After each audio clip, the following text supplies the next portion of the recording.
Shows dozens of people ransacking a shoe store in Oakland's Fruitvale neighborhood. We're told this happened on International Boulevard near 34th just after 9 last night. Nearby, a car was apparently set on fire. This all happened after an ICE protest in that same area. That demonstration was mostly peaceful. Governor Newsom says democracy is under assault. Last night, he blasted the Trump administration for deploying troops to Los Angeles in response to the protests over ICE raids. If some of us could be snatched off the streets without a warrant, based only on suspicion or skin color, then none of us are safe. Trump and his loyalists, they thrive on division because it allows them to take more power and exert even more control. President Trump mobilized 4,000 National Guard troops and 700 Marines to secure federal buildings. Governor Newsom asking a federal court to block the use of troops in L.A. The curfews in Los Angeles are expected to last at least several more days. The first curfew started at 8 last night and expired this morning. Police blocked intersections downtown where most of the recent protests turned violent. LA police say they made 25 arrests last night and nearly 400 over the past 4 days. Meantime, CBS News has learned that Homeland Security Secretary Kristi Noem has asked the Defense Secretary to let the military arrest lawbreakers. Federal law generally blocks the military from enforcing domestic laws.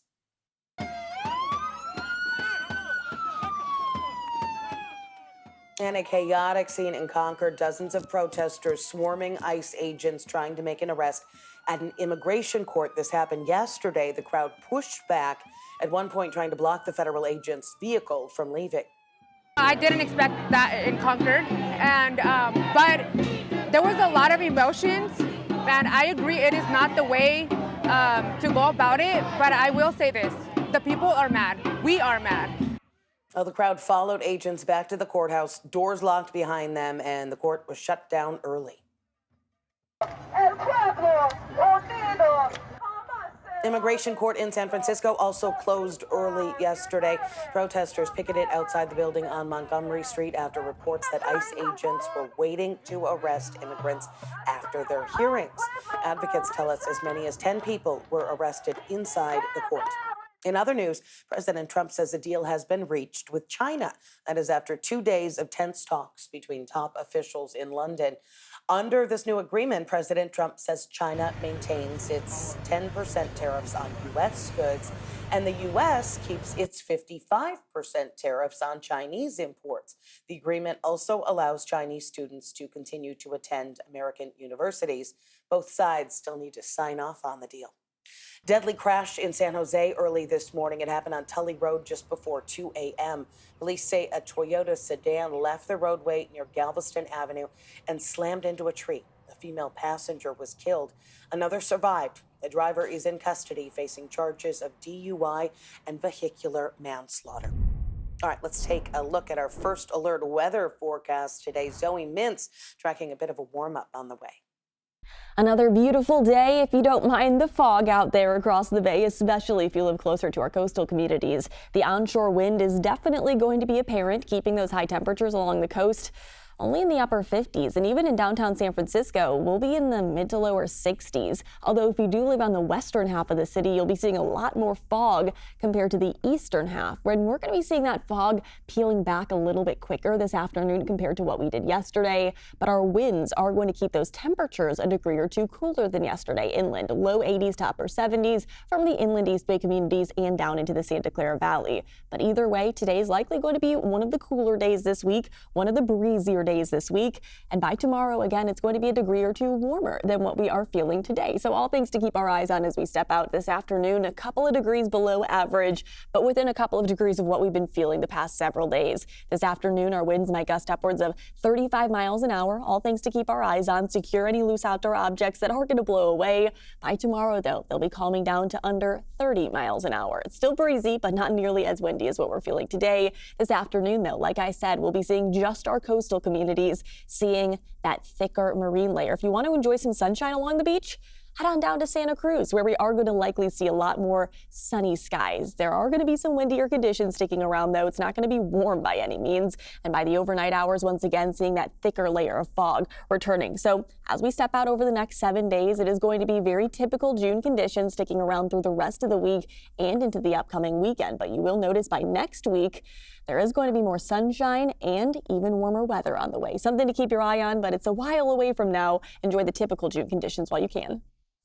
Over the past few days, we have seen peaceful protests take a turn for the worse after small groups of people caused violence and destruction. That has happened in Los Angeles, and we've been seeing that here in the Bay Area as well. Things turned chaotic in Oakland last night after looters broke into a shoe store in the Fruitvale district. Veronica Macias was there. This morning, an officer was still here when we arrived at this shoe store in Fruitvale off of International Boulevard. And they were able to tell us a few details of the looting here. They said they made one arrest, and it was one person that was detained after they responded to 3 calls overnight of looting here. Let's go ahead and show you the damage. This store was completely locked up. So people came here, they cut the locks off of the shutter door. Then you could see those locks still scattered on the floor here, managed to peel off the plywood from the store here and then shattered the glass. But video from yesterday, last night, showing you dozens of people were just storming into the store, grabbing the shoes and clothing as well. Looters broke in just after that anti-ICE vigil was held in the area and ended about an hour earlier. The store is located again along International Boulevard in Oakland's Fruitvale neighborhood. The store manager telling us right now she's taking inventory of things. This isn't the first time that this store has been targeted by looters. And the damage, it doesn't stop here. Right around the corner, we have video of a car that was set on fire at 34th Avenue and International Boulevard. We're working to get more details on what happened, and we've reached out to the Oakland Police Department for information. We have yet to hear back. It's unclear if the looting is connected to yesterday's demonstration. We've seen at other protests earlier this week how those responsible for any violence or damage are small groups of people who do not disperse when asked by police. As for the vigil itself, a large crowd that was led by peaceful faith leaders gathered for prayer and for change. Organizers with Bay Resistance called it an interfaith vigil, praying for strength for people whose lives are being affected by the raids, families being separated. At the vigil, there was chanting and speeches from community leaders. Organizers want people to stand up peacefully and send a message to the White House. So we actually want to stop Trump from invading California and really demand that folks get their due process and they actually are able to, live and do what they need to do. And so the idea that ICE has come into California, we're just trying to show that there's community support and that we need to take a stand against this invasion of California. Just like this shoe store here in Oakland, there was a shoe store in San Francisco's Mission District that was targeted. The glass shattered, but nothing taken. We also have stores in Union Square that have started to board up their storefronts in case of any vandalism or graffiti. In a statement, Oakland Mayor Barbara Lee said, quote, "To the business owners, we are committed to accountability, safety, and protecting the well-being of our communities." And this statement from the San Francisco GOP saying many Democratic politicians are more concerned with appeasing activist groups than protecting residents and small businesses. The protests over ICE raids have led to a war of words between President Trump and Governor Newsom. Kara Finstrom has that part of our coverage from downtown LA. This is the area, one of the areas where we have seen the National Guard deployed, and that's because this is a federal building and they have been stationed out front. There has been quite a bit of debate over whether the president should be able to bring in federal forces. Take a look at what the president posted this morning. He says the incompetent governor of California was unable to provide protection in a timely manner when our ICE officers, great patriots they are, were attacked by an out-of-control mob of agitators, troublemakers, and/or insurrectionists. Make America great again. The National Guard only allowed to protect federal buildings and federal officers, but CBS News has learned that the Homeland Security Secretary sent a letter to the Defense Secretary, Pete Hegseth, asking for the military to detain or arrest lawbreakers. Federal laws generally ban the military from domestic law enforcement. President Trump and Governor Newsom, they have been battling each other over this. The president saying he called the governor a day ago, telling him, in his words, what a bad job he's doing. Newsom saying there was never such a call. Newsom has filed suit. He's accusing the administration of overstepping by deploying the Guard without his approval, calling it a, quote, unprecedented power grab. He's also questioned the scope of the raids. Trump is pulling a military dragnet all across Los Angeles, well beyond his stated intent to just go after violent and serious criminals. His agents are arresting dishwashers, gardeners, day laborers, and seamstresses. ICE, which is a federal law enforcement agency, has the right to safely conduct operations in any state and any jurisdiction in the country. Under curfew last night, a part of downtown, the city actually covers nearly 500 square miles, a population of almost 4 million here. But this criminal activity has largely been focused on a number of blocks in that civic center area. Well, Mayor Bass of LA says she has met with the police chief and other local leaders down there. They say they feel that they are better able to handle these issues locally. Exchange. Where are you, Kelly? There you are. What are you hearing from the people behind you on this? And the fallout here on CBS News Bay Area. All right, still ahead. Homeless people who refuse shelter in San Jose could end up in jail. But is that the right approach to tackle a chronic issue? We're going to hear from both sides. You know, it's a hard transition. You get used to being indoors, you get used to being in this hotel room, then all at once, you have to come back into the streets. Plus, a warning for anybody who's eaten seafood from the Bay. You gotta choose what you eat, though, The smaller, the better, because there's less chemicals in them. The fish that could contain dangerous amounts of forever chemicals. And a new plan to clear RVs from San Francisco City streets. Details of the proposal and the pushback. In the Bay Area, a new WNBA franchise is taking flight. Catch this first-in-a-lifetime inaugural season as the Golden State Valkyries play live on KPIX and Pix Plus.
We're halfway through a very typical June week of weather, although today is actually a couple of degrees below average. Tomorrow we'll be warming up just a little bit as our winds are going to be calming down. There might be a little bit more sunshine as well tomorrow and into Friday. But overall, these typical June gloom conditions will kick off to our days, letting go to afternoon sunshine in the inland areas, especially coastal communities, though, going to be dealing with a lot of fog before it heat up by next week. Tough new policy on homelessness in the South Bay. People who refuse shelter in San Jose could be arrested. San Jose city leaders have voted in favor of the new ordinance. Supporters say it would give the city the tools to make a real difference to address the crisis. But critics argue the policy will criminalize homelessness. Our Katie Nielsen heard from both sides. But over here in Columbus Park, yeah, I'm the longest standing resident. This is Eugene Blackwell, a 5-year resident of what is now the city's largest encampment. And he says he's taken the city up on temporary shelter in the past, but was right back on the streets after he was unable to get permanent housing. You know, it's a hard transition. You get used to being indoors, you get used to being in this hotel room, then all at once, you have to come back into the streets. Home for him is this box truck, and if he were to go into a temporary shelter again, he's worried the city might tow it away. You already gave up everything and lost everything out here, so when you're coming back out here, there's pretty much nothing to come back to. But the responsibility to shelter ordinance would require unhoused residents to accept the offer of shelter if the city provides it. Otherwise, for the first 2 refusals, the unhoused person could be cited, and if they refuse 3 times in 18 months, they could be arrested. Our expectation is that there will be intervention, including law enforcement intervention, if you repeatedly refuse an appropriate shelter placement. San Jose Mayor Matt Mahan says outreach workers would have discretion over whether to refer cases to police. He says the idea is not to criminalize being homeless, but instead use the tools at the city's disposal to get people the help they need.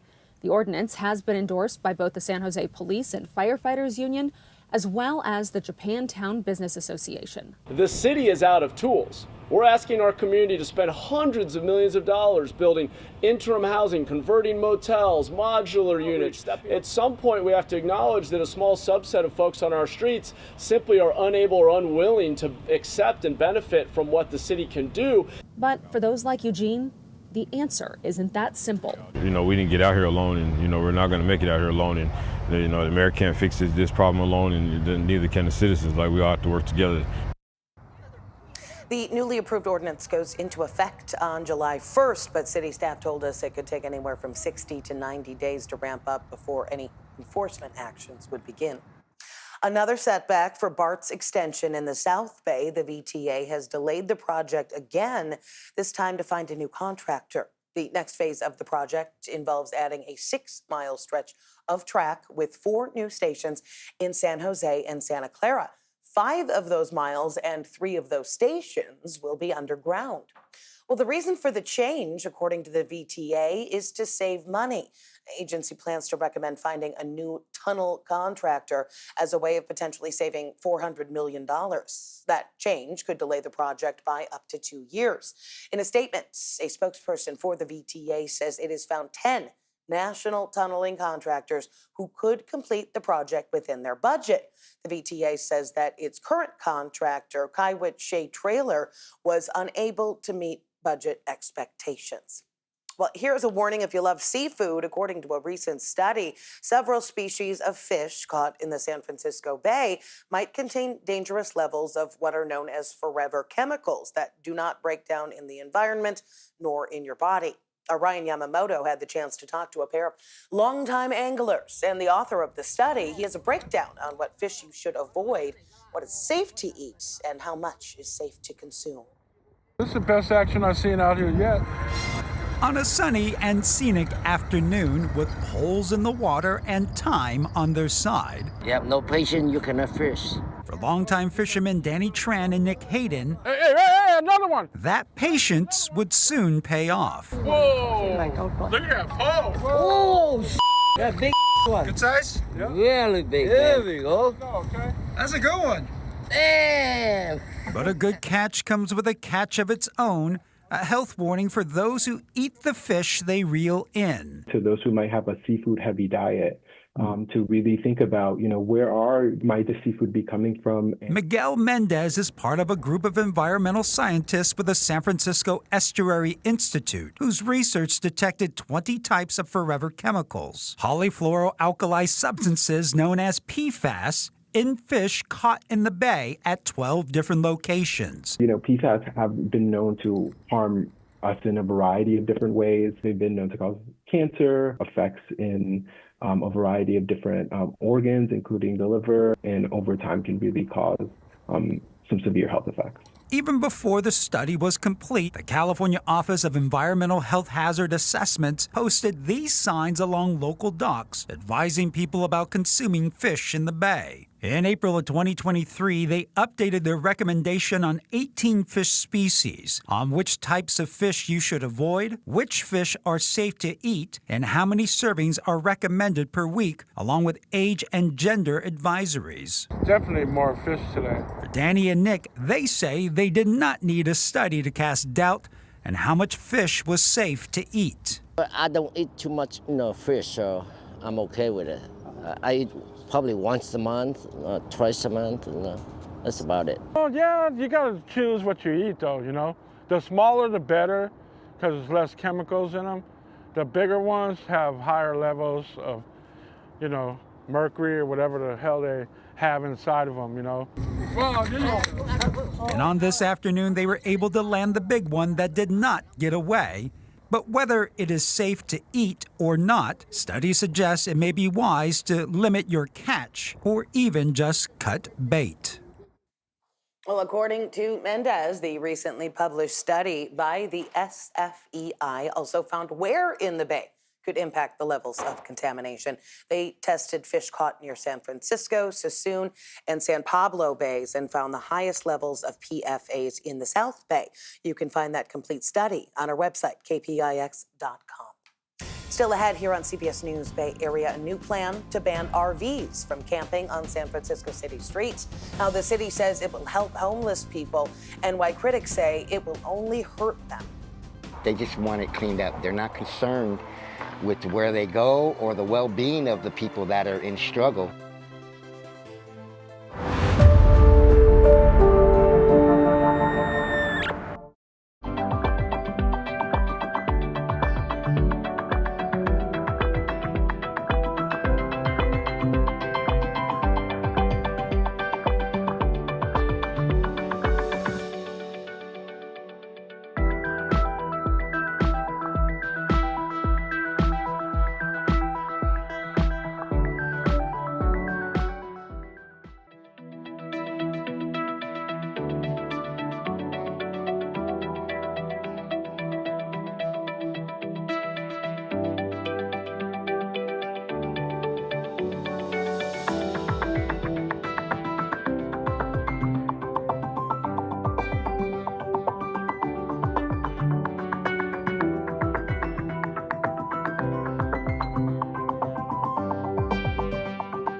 days this week, about 5 degrees below average for the Bay Area. It's because of the winds, because of the onshore flow gusting up to 35 miles an hour. By tomorrow, though, they'll all be below 30 miles an hour. It'll feel a lot more comfortable, and it'll be a lot sunnier by tomorrow afternoon. But again, today, like I said, if you want to enjoy some more sunshine along the coast, head on down towards Santa Cruz or head on north past Point Reyes, and you might actually see a little bit more of that sunshine. Overnight tonight, once again, that fog filling in our valley communities, quickly clearing by tomorrow afternoon. And look at how much more sunshine we're expecting tomorrow afternoon. Along the coast, that marine layer isn't going to be nearly as thick tomorrow, as those winds are going to be a bit calmer, but they'll be returning just as we step out Friday and into this upcoming weekend. But honestly, overall, things are only going to get better and better from here when it comes to more comfortable heat and when it comes to more sunshine. Today is going to be one of the cooler days, again, getting warmer into tomorrow, staying seasonable through the weekend ahead of us. But by the time that we step out next week, we are looking at a warm up on the way. So that's good news for anybody that thinks it's a little bit too chilly out there. Warmer weather just around the corner. Back to you. Thanks, Zoe. A new plan in San Francisco to tackle homelessness and clear the streets of RVs. Mayor Lurie's proposal would prohibit most RVs and oversized vehicles from parking for more than 2 hours on any city street. And it comes with an offer to help find housing. But John Ramos heard from an RV resident who is skeptical that the city will actually follow through. When it comes to dealing with homelessness, whether through compassion or by getting tough, San Francisco has learned some valuable lessons about applying simple solutions to complex problems. Or have they?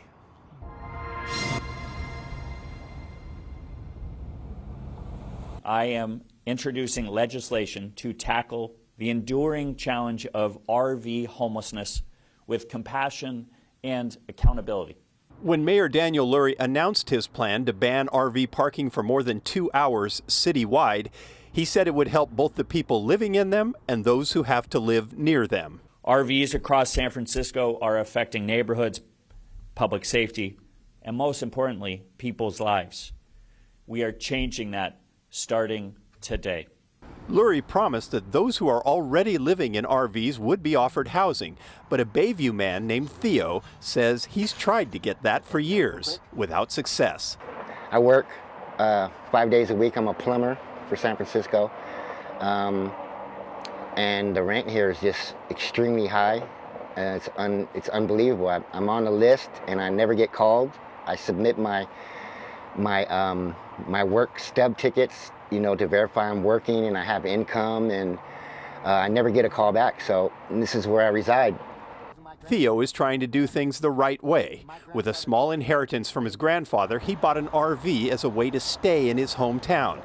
It is insured and runs fine, and he tries to be a good neighbor to the people he parks nearby. I don't even own no animals, but I got dog treats because I love animals. So I got bags of dog treats to all the neighbors to walk their dogs. I don't know them all by name. But under the Lurie proposal, his RV would be treated like everyone else. They're not concerned. They just want it cleaned up. They're not concerned with where they go or the well-being of the people that are in struggle. But the last time the city tried to show concern, it was a monumental failure. This is all that's left of the Bayview Vehicle Triage Center at Candlestick Point. It was built with bathrooms, showers, and 24-hour monitors that ended up costing the city $140,000 for each parking spot. Facing ridicule, the city shut it down in March. Now, the idea being considered is to simply tell them to go somewhere else. Jennifer Friedenbach heads up the Coalition on Homelessness. We're really scared for them. I mean, we're working with a lot of folks living in RVs, and they are,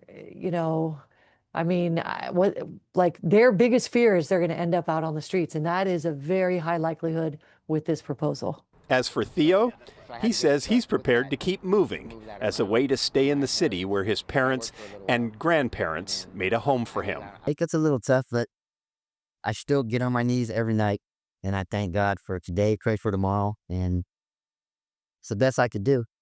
Officials say there are 437 RVs being used as homes in the city.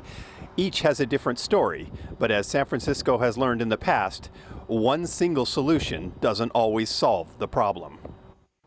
Well, the mayor has dedicated $13 million in his budget to fund the plan that includes 65 new housing vouchers for people now living in RVs. Coming up in our next half hour here on CBS News Bay Area, there's a curfew that has gone into effect in parts of downtown Los Angeles, trying to calm the chaos. But is it working so far? We have the early report card. Plus, tensions flare outside an East Bay immigration court hearing. We're going to take you through the chaotic scene as agents attempt to make an arrest.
You're streaming CBS News Bay Area. Thanks for staying with us this Wednesday. I'm Ann Makovic. Here is another look at some of our news headlines. Looting in the East Bay. New video shows dozens of people ransacking a shoe store in Oakland's Fruitvale neighborhood. We're told this happened on International Boulevard near 34th, just after 9 last night. Nearby, a car was set on fire. This all happened after an ICE protest in that same area. That demonstration was mostly peaceful. Governor Newsom asking a federal court to block the use of military troops in L.A. That is after President Trump mobilized 4,000 National Guard troops and 700 Marines to secure federal buildings amid ICE protests. L.A. police say that 25 arrests were made last night and nearly 400 over the last 4 days. An overnight curfew is expected to remain in effect for several days. And President Trump says a trade deal has been reached with China. Under the agreement, President Trump says China maintains its 10% tariff on U.S. goods, and the U.S. keeps its 55% tariffs on Chinese imports. The agreement also allows Chinese students to continue to attend American universities. Both sides still need to sign off on that deal. All right, another cool and fairly cloudy morning around the Bay Area. Let's get another check on our first alert forecast with meteorologist Zoe Mintz. Another beautiful day if you don't mind the fog out there across the bay, especially if you live closer to our coastal communities. The onshore wind is definitely going to be apparent, keeping those high temperatures along the coast.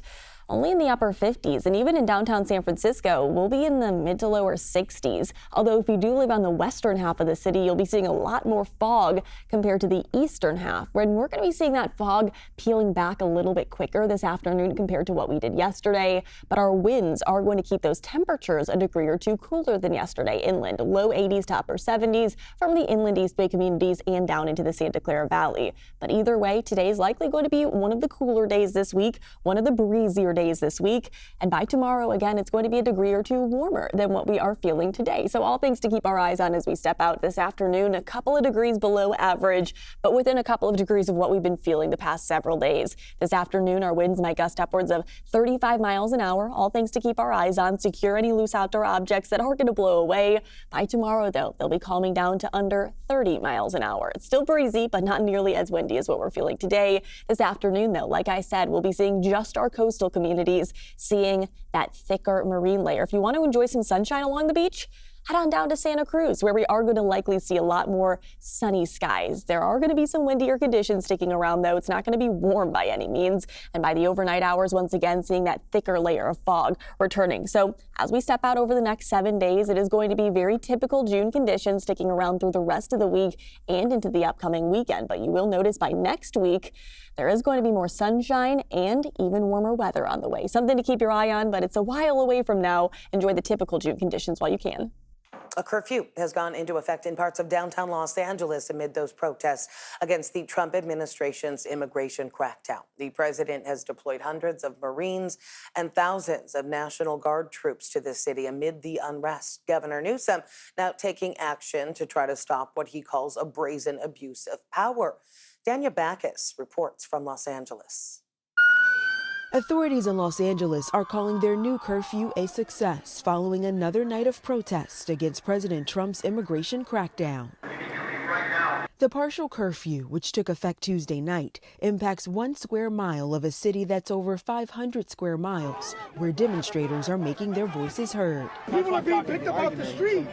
They're being snatched up out of Home Depots and Walmarts. Over the past few days, the LAPD has carried out more than 300 arrests amid isolated instances of violence and looting. If you do not live or work in downtown LA, avoid the area. This morning, Attorney General Pam Bondi revealed the Trump administration will seek to prosecute looters at the federal level. If you loot a store, we are going to charge you with robbery under the Hobbs Act, and you're looking at maximum 20 years in prison. The development comes just days after President Trump mobilized 4,000 National Guard troops to secure federal buildings in LA and 700 Marines, now stationed more than 20 miles away. We don't need the National Guard, and they're not here to help us right now. They're here to facilitate what the federal agencies are doing on the immigration front. California Governor Gavin Newsom shared those sentiments. We do not want our streets militarized by our own armed forces. A federal judge is set to hold a hearing Thursday over the governor's request to block the Trump administration from using troops in LA.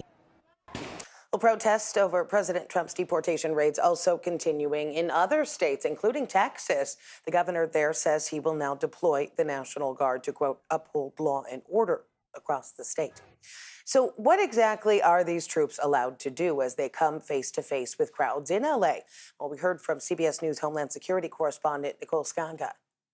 They all carry around with them cards in their pockets that lay out these rules of engagement, mainly self-defense, de-escalation, and minimum force, in terms of dispersing some of these protests and civil disturbances that we've seen. They cannot carry out arrests, either immigration arrests or, arrests for civil disturbances or protesting or being in an area where they shouldn't be. So they're primarily there as a sort of protective barrier around federal law enforcement. The Pentagon says deploying the Marines and National Guard to LA will cost at least $134 million and will last 60 days. Here in the Bay Area, outside of the federal immigration courthouse in Concord, a chaotic scene. Dozens of protesters swarmed agents that were trying to make an arrest. Our cameras captured several scuffles yesterday as an angry crowd pushed back, at one point trying to block the federal agent's vehicle from leaving. It all started when ICE detained 4 people at the courthouse who were seeking asylum. Our Kevin Coe was there. This man was the last of 4 immigrants taken into custody by federal agents at the Concord Immigration Courthouse. As soon as he and the 2 plainclothes agents walked out the doors, they were confronted by a group of about 100 protesters. One woman in the pink hat coming right up to the agents, physically trying to block them. You're separating families! Other federal agents tried to push protesters back, clearing a path as a SUV pulled up with sirens blaring. The man being detained was put inside the back seat as agents tried to control the crowd. But protesters didn't back off. As the SUV tried to inch forward, a couple of protesters got in front of it, pushing against the hood. Get on the sidewalk! Get on the sidewalk! The plainclothes agents, with assistance from the FBI, pushed the demonstrators away as they tried clearing the road, with some small scuffles breaking out. At one point, the woman in the pink hat, who kept running back to block the van, struggled with 2 agents, ending up on the ground.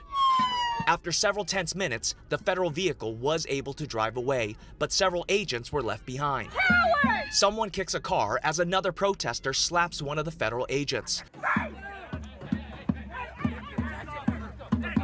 The 5 plainclothes officers start walking away, and the protesters follow, continuing to chant.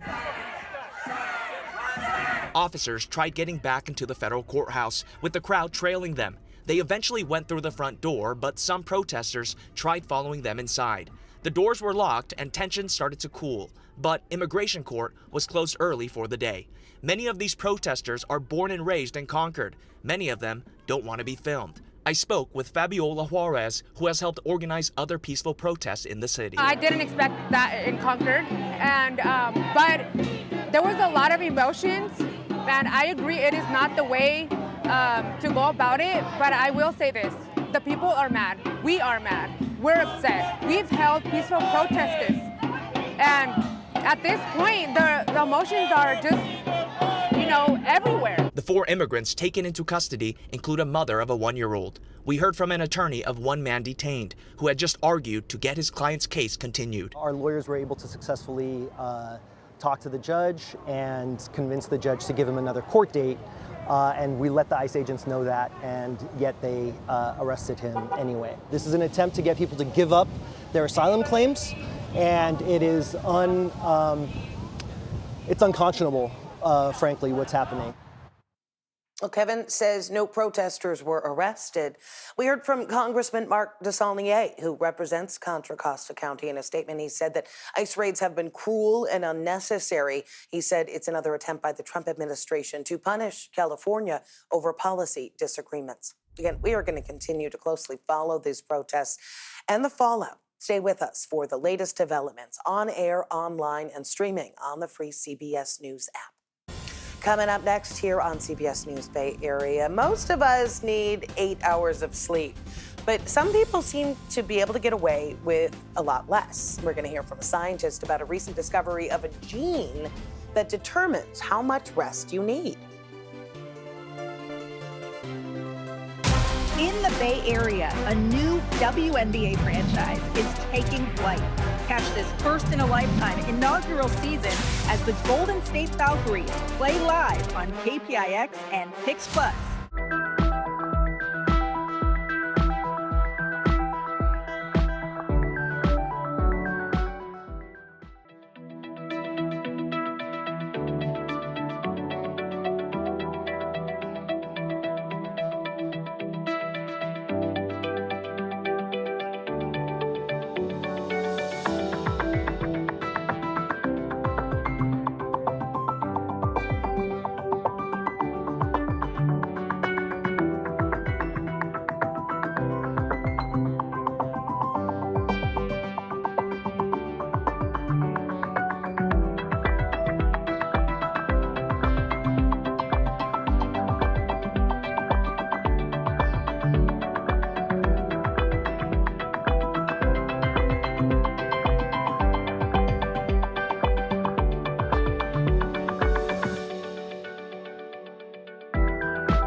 We're halfway through a very typical June week of weather, although today is actually a couple of degrees below average. Tomorrow we'll be warming up just a little bit as our winds are going to be calming down. There might be a little bit more sunshine as well tomorrow and into Friday. But overall, these typical June gloom conditions will kick off to our days, letting go to afternoon sunshine in the inland areas, especially coastal communities, though, going to be dealing with a lot of fog before it heat up by next week. Well, some of us need 8 hours of sleep, myself for sure, at least. But we all seem to know somebody that fully functions on just a few hours. Well, now a new study shows the discovery of a gene mutation that lets some people get away with only 3 to 6 hours of sleep. Dominic Garcia shows us how you can find out if you have that gene. Imagine getting only a few hours of sleep and being raring to go the next day. Truly find themselves going to bed, say at 10 p.m., waking up at, say, 3 in the morning, and they are wide awake and refreshed and ready for the day. We spoke to Dr. Temitayo Oibile-Chidi, Associate Professor in the Department of Neurology at UC Davis Health. She says they've known about genes associated with short sleep for some time. This is just the latest one. And while it sounds great, you probably don't have it. What's quite special about these is that they're very unique and very uncommon. So what I find is that whenever a new mutation comes out, a lot of my patients will come in and say, maybe I have that mutation or that gene mutation. Let me get checked for that or get tested for that. And that's where I often say it's very, very rare. So how do you know if you're a short sleeper? Well, you can get tested or just ask yourself, are you tired? If you find yourself, managing during the week on 2 to 3 hours or 2 to 4 hours of sleep, but then you end up on weekends sleeping in for 10 hours, you probably are not a short sleeper. So make sleep a priority. Get a routine bedtime, no screens, and sleep in a cool room. Make sure that you are actually getting a good amount of sleep and giving yourself enough time to get that 7 to 9 hours. Well, now to the Golden State Valkyries, where some changes are being made to the team, temporarily at least. Janelle Ceylon and Julie Van Loo will be stepping away, just for now, to compete in a tournament in Europe. Ceylon is going to represent the French national team in this year's Eurobasket competition, and Van Loo will represent a team in Belgium. To help fill the gap, the team signed former first-round pick Ariel Powers. The Valkyries say she is going to be available this Saturday against the Storm. And CBS News Bay Area is your home for the Golden State Valkyries. We are airing more than 30 games throughout the season on KPIX and our sister station, Pix Plus. No matter what's going on around you, no matter how hard. Well, this Pride Month, more businesses are recognizing an important and growing market. Non-binary customers, from fashion to wellness companies, are stepping up to create spaces that truly welcome everyone, no matter where they fall on the gender spectrum. In Oakland, Marlo Miller's Banana Yoga Studio is one of those places. Built by and for gender-expansive people seeking a safe and welcoming space. The rise of businesses like this shows a growing market that is shaping the future of inclusivity. If we focus on our members of a community who need the most help, everyone else will benefit. Itai Hod bringing us the full story, airing tonight at 5 on our evening edition. And join us for a special Hope, Love, Pride. That is airing at 10 a.m. Sunday, June 29th, live on Pix Plus 44 Cable 12 and streaming right here on CBS News Bay Area. Well, coming up, how'd you like to burn some calories just by horsing around? It's really fun to do because it's like when you're free time, when you're bored, you can just do this instead of like just laying around all day. How a sport from Europe, yeah, it's a sport, is finding its way into Bay Area backyards. You know that feeling when you pull into town and you feel like you're home?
Well, there is a new kind of horseplay captivating the hearts and imaginations of kids around the world. That includes a young girl from here in the Bay Area who is galloping her way to physical fitness with a trusty steed made of fabric.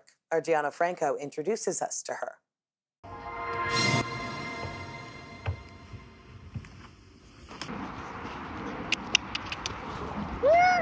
It's not exactly the Belmont Stakes or the Kentucky Derby. So it's like regular jumping, but these are really low. So you can basically just I don't know, jump over them. And the competition is a little less fierce, but definitely more adorable. No saddles or stirrups needed for Charlotte Marinos. This is horse riding reimagined. Bring it over. Snowman goes over there, and his bit should always go in his mouth before I pull up the whole bridle. Hobby horses are more than just a fun toy. Just a warm up with the barrel pattern. Now we can do full speed of it. It's giving girls like Charlotte and other kids a reason to gallop, jump, and get fit with no actual horse required. You can get jumps and stuff. It's really fun to do because it's when you're free time, when you're bored, you can just do this instead of just laying around all day. This 11-year-old and her trusty plush horse leap over hurdles, trot through obstacle courses, and train like mini Olympians. Let's go. I got this. And it may look like playtime, but hobby horsing is becoming a serious sport. With its origins from Finland now galloping into American backyards. It's really amazing. It's definitely, I think when people first see it, they're like, that's so easy, they just run around. But it's actually so difficult. You've tried it before. My dad's tried it. And yeah, it's a good workout. Very good workout. With a group of enthusiasts creating a U.S. competition and bringing the community together. Yeah, the next U.S. Hobby Horse Championship, this will be the second one. Is in August 2nd in Almont, Michigan.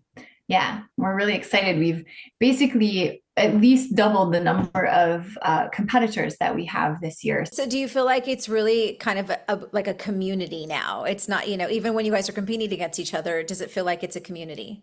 Well, at the U.S. Championships last year, me and Mirabelle and then the other organizer family, we were all at the gym, setting up. But then we came back to the hotel and there were all these hobby horses outside, and it was the most amazing thing ever. I told my mom yesterday, it was one of the most fulfilling moments of my life to see all of these hobby horses getting together, and it was because we had put on this competition. Hobby horsing is also becoming big business, with Etsy and shops popping up online specializing in one-of-a-kind designs. And the price would probably range on how big the hobby horse is and how much stuff you got for it. But it's still a lot easier than owning a real horse. Just ask Charlotte's mom. If we had the opportunity to have real horses, I think she realizes that it's easier and probably more parentally approved to have this series of hobby horses. This is Apollo, this is Ajax, this is Rocket, and this is Willow. So while Charlotte and her hobby horses may never win the Triple Crown, Charlotte is winning when it comes to staying active while horsing around and having fun. Wow, okay. According to the Hobby Horse website, the first professional tournament started in 2022. There are several disciplines, including high jumping and, of course, horse racing.